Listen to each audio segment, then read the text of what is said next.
Fat Guy Flies RC. How y'all doing today? We're out here in the man cave. We're down here in the man cave, not out here, right down here. In the man cave, we're going to put together the X-Fly Glastar. Alright, now the first thing we're going to start off with is the landing gear. Now, show you,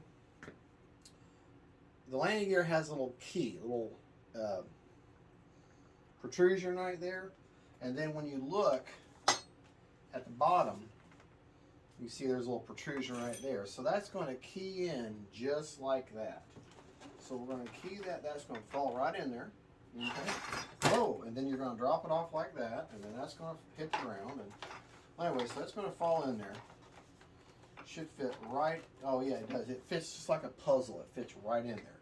And then you're going to take 3 of these smaller, I don't know, there may be a little more than ½ inch metal screws.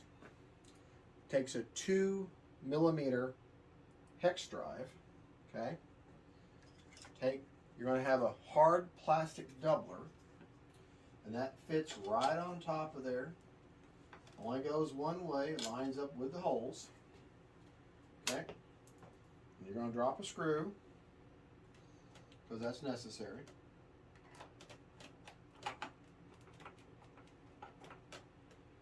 Fits right in. Okay, let's pick up the screw we lost because we always got loose screws. All right, 2mm. Now, like I have told y'all in my build videos before, whenever you're screwing, because yes, I know all these screws do go into metal housings or brass fittings. However, that is still ultimately tied into foam. Okay. So you want to get it nice and tight, then just half a turn off. Nice. Oh my, wouldn't you know it, of all times, for my hex drive screwdriver to start getting loose on me. It would do that now. Okay. All right, so let's see. Okay, that's good. Get that nice and tight. Oh man. Okay, let's pause there for a second while I fix my tool.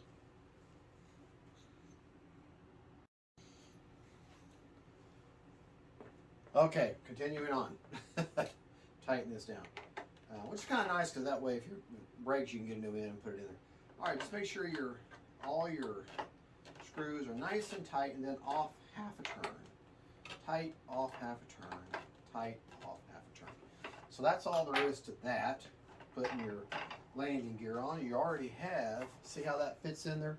Nice and snug and tight. And your tail wheel's already hooked up for you, so you don't have to worry about that. So the next thing we're going to do, turn the airplane around. Okay, you're going to carefully push your rudder over. Okay. You have a ball link connection here, and you're going to slide your elevator in. There's a little notch in there, and it fits right in there. Now this is where you're going to have 2 longer screws. Okay. 2 longer screws. They're maybe about 1 inch long, and I just dropped it and kicked it, hit my foot, and went running. But they give you some extras. Okay. Alright. They're about 1 inch long. No, they don't give you extra. You got 2 here, and you got 2 that hold your wing on. So I got to find that screw. I've got a screw loose. So anyway, you're going to drop them right in there. Okay. This entire model is held together with screws. There's no glue needed at all, which is really nice. You know, if you feel later on you want to go back and reinforce it with a glue, well, it's on you, but it's not necessary. So you're going to feel it grab nice and tight, and off just a half turn. Okay.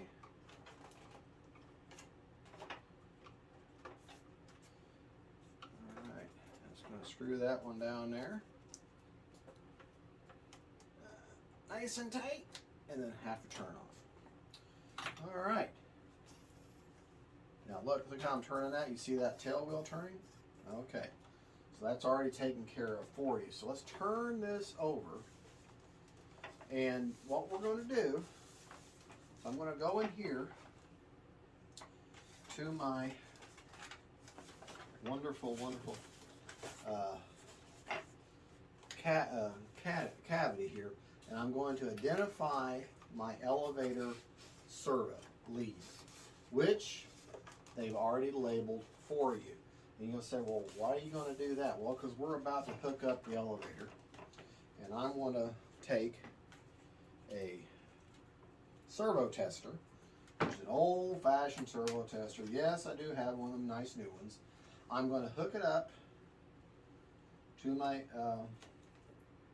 elevator servo lead, white to white, light to light, dark to dark, dark to dark. And if you look right there, see that servo moving? I want to make sure that it comes back to center, which this has a nice little notch feel to it. Remember when in the unboxing video I dropped that push rod? Well, that's the only push rod you need. Now, in the manual, I want to say, it's going to say go to the outside hole all the way around. And yes, it does. In the manual, it shows you go to the outside on the control arm of the servo to the outside connection on the ball, which is already installed there. Now, the rule of thumb is when you want maximum deflection, you're going to go to the furthest point out on a servo arm and the closest point in on the control surface control arm, okay?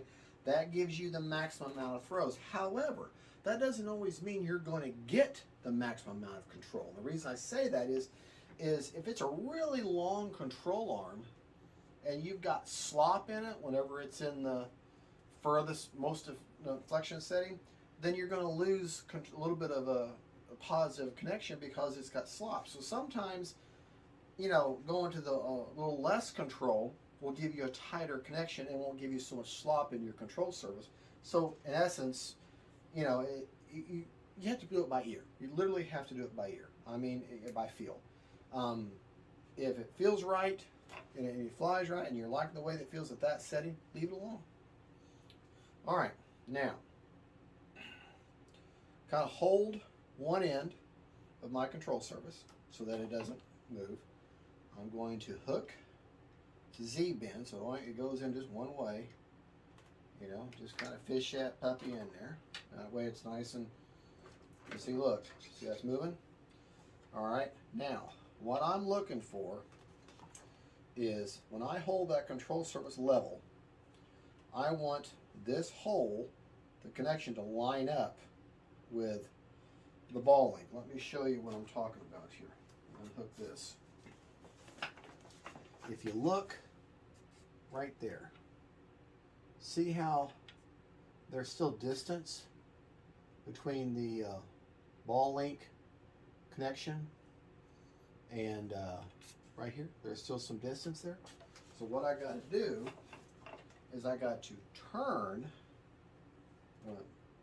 this out. Turn this out. Remember, left to loosen. Okay? And hopefully, if I hold that almost there, almost there. Okay. Maybe one more turn. Yeah, okay. Looks like it was, what, 8 complete rotations? Okay. And that's going to fit that on there. I really don't want to go too far out because the further out you go, the less bite you may have on this. Now that's still good and strong, so I'm okay with that. Now, I've had mixed luck with ball link pliers. I want to see how it works on this. And well, that's even. Okay, let's make sure we're at center here. Let me go back, hook this back up to the power. Okay, we're at center. All right, if I hook that in there like that, it's going to pull it just a little bit, but I don't want to risk moving that connection out any further. I want solid bite on them threads. Okay, so let's see if we can't, because I can do the rest of this. There we go. That worked out well. There's a little notch on the inside of these pliers if you decide to get them, but you line up. Now you notice that's still down just a little bit. So when I turn this over, okay, it's down. Looks like it's down just a little bit. But look, see? Now that's got a little bit of down connection. You can see right here how it's going down just a little bit. I would rather go in there and electronically trim that than risk going any further out on the control arm, because I want my clevis to have a solid bite here. I don't want to have any slop in it. Last thing you want during flight is your elevator to come undone.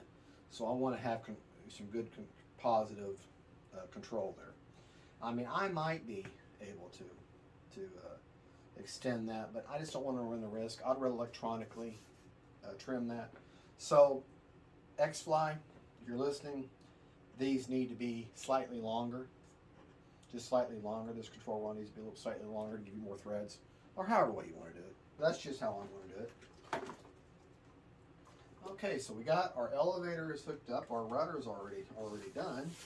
So the only thing we're going to do now would be the wings. Okay. Now, you've got your two aileron servos. Included in the kit is one Y lead. Okay. Now, anytime you're hooking servo connections or servos together, you're always going to hook light to light, dark to dark. No matter what the colors are, light to light, dark to dark.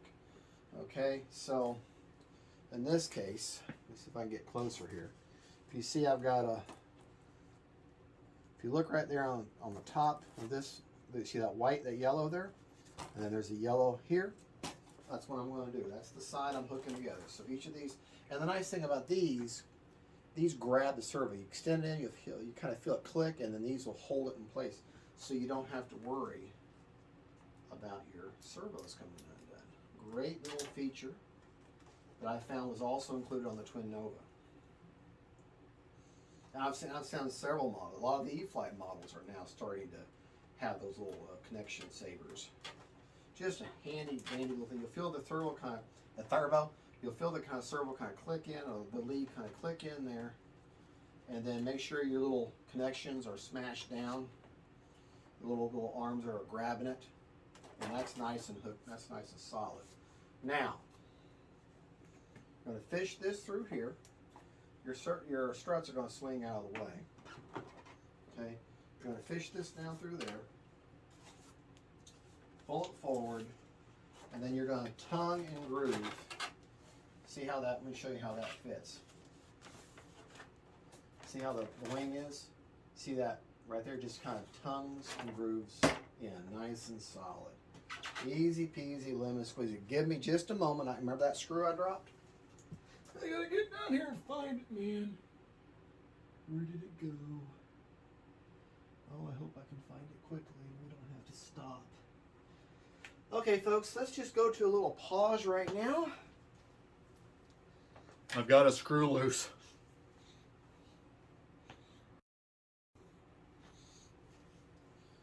The prodigal screw has been found. Okay, so much drama. Okay, found the other screw. Okay,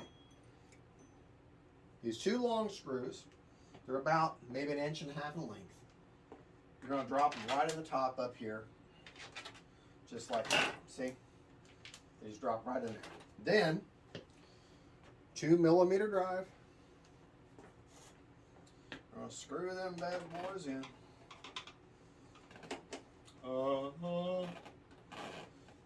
Nice and tight, and then off just half a turn. The reason I say off just half a turn, because you're ultimately compressing the foam, right? Tight, tight, and then off half a turn. Foam will expand and give, so that's half a turn is to allow for that, but still have a good positive connection. Okay, in essence, now, well, anyways, we lost video feed there for just a second, so let's go back to where we were. All right, we got the model, we got the wing on, right? Okay, so what you need to do, turn your, oh, by the way, I found that screw. Turn your model over, okay? And you're going to put on these clips, the strut clips. So what you're going to want to do, you're going to kind of hard to do this. Let me get the plane stand here.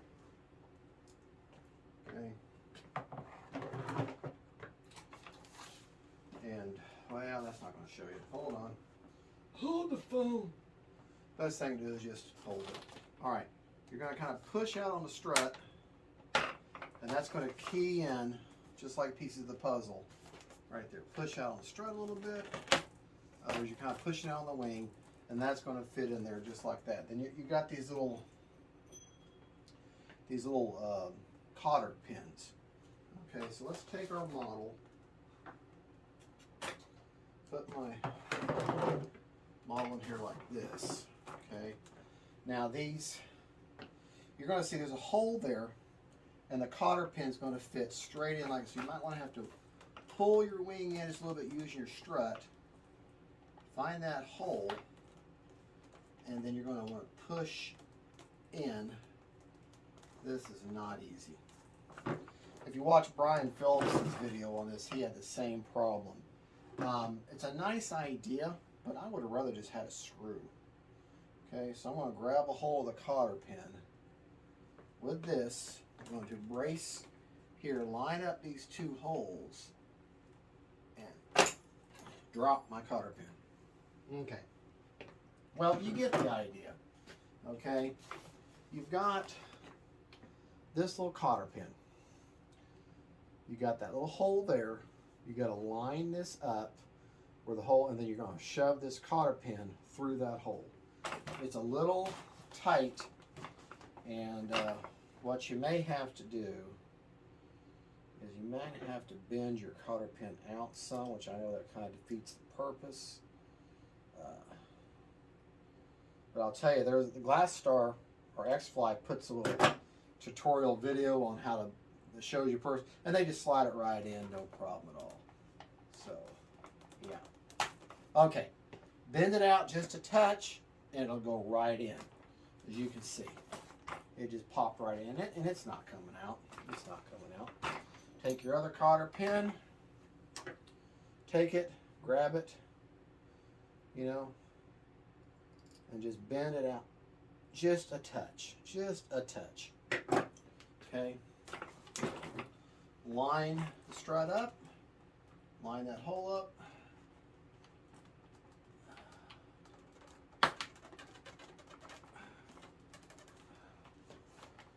Man, that was, maybe let me bend it out just a touch more. Okay. You're kind of opening up that cotter pin just a little bit. Okay.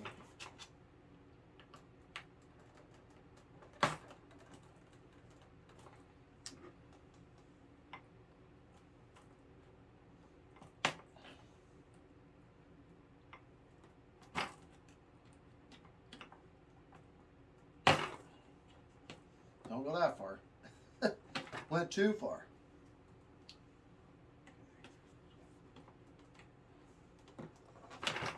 Okay. I went too far and actually bent it even further. Okay, so the pliers may not be such a good idea. This is not easy. This is okay. Sorry, folks. I'm going to have to turn my camera to. See, I encounter problems. That means you're going to encounter. You might encounter the same problems.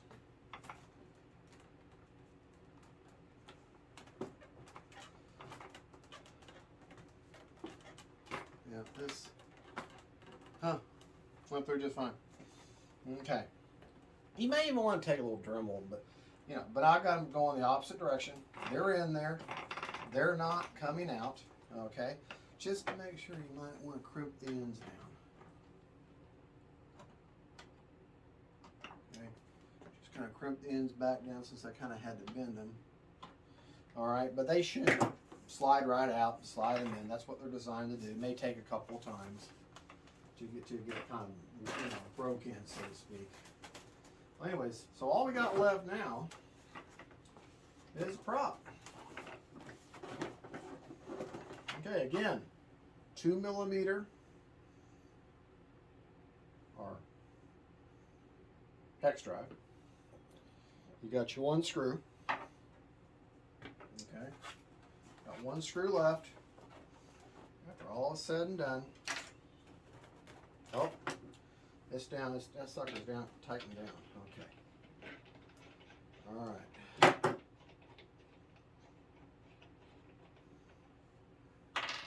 Going to take your back plate, which has little grooves pointing out.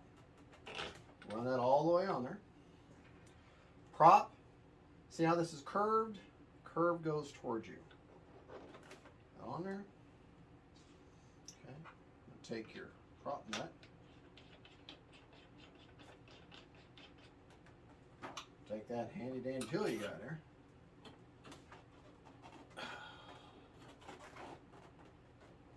Don't cut your fingers.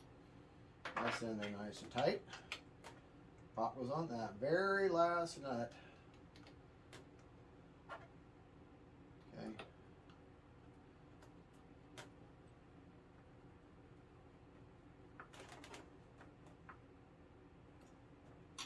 There you go. The Glastar 1.23 meter trainer is now assembled. Okay, there you go. And I'm going to be installing the Hobby Unlimited, the S603 receiver. It's a 6-channel receiver. I get these through Value Hobby. They're Spectrum protocol, and I've got them in probably 20 of my planes. I trust them. I've never had a problem. They're $15 and like 40 cents through Value Hobby. I usually buy 2 at a time, and they're just a good, solid receiver. To me, they're comparable in range and I mean telemetry, but just a good. They're comparable to any Spectrum. I mean, they're just a basic receiver. I mean, there's no gyro, no stabilization, no telemetry. It's just a basic, strong signal receiver. It's got dual antennas. They're very long, dual diversity. Comes with a bind plug. People have mixed reviews. Myself, I've had great. I've never had a brownout. I've never had a signal loss with them. I've treated them bad. They've been hit. They've been dropped, and I've never had a problem with them. They've always performed very well for me. So that again is the S603 DSMX on the front, black Value. I get mine in Value Hobby in Illinois, and Hobby Unlimited is what I got this time. S603 receiver. So that's what I'm putting in here. Just gonna install it towards the middle. Put in all my servo leads, you know, elevator to elevator and everything. Bind her up and fly. And I more than likely will be using 100% throws with 30% expo for my rates. That's pretty much what I use on all standard things. I'm not going to do any crow or well, I don't have flaps, but I'm not going to do what's that? Flapperons or elevons or whatever you want to call it, and what is it? Spoilerons. I'm not going to use spoilerons. I'm just going to fly it like a normal 4-channel plane, which is what this is. So that's just me. This has got a real thick core, so she should slow down real nicely. And there you go, folks. Everything was neutral. And when I get her to the field, I'll show you my radio setup, or if it's light enough. And we'll go from there. Thank you so much for watching. Don't forget to like and subscribe. This is Fat Guy Flies RC coming to you from the Man Cave, saying God bless and see you later.